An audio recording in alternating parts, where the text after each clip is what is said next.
Hi, I'm Cara Graver at the Cobb Studio, and this is How to Knit a Ruffle.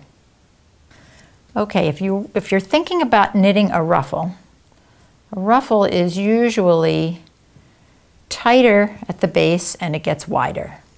So I've started knitting my ruffle here, and what I did was I increased in every stitch.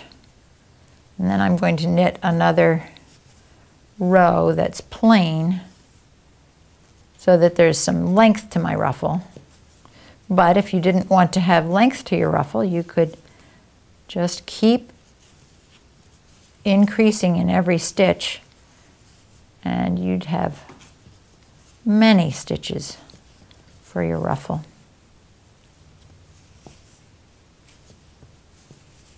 You can do this on any size needle with any sized yarn. You can imagine if it was really thick yarn and big needles, it would be a fluffy, floppy ruffle.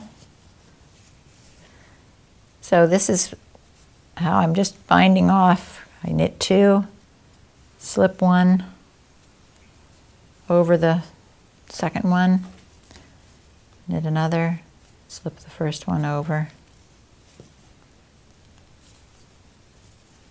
We've really accumulated a lot of stitches here by increasing so many.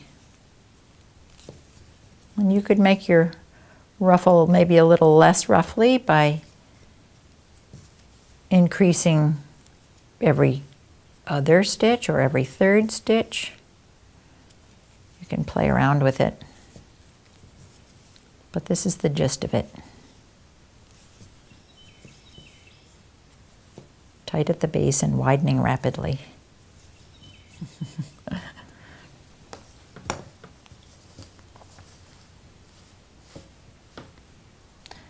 I'm Cara Graver at the Cobb Studio, and that was a tutorial on ruffle knitting.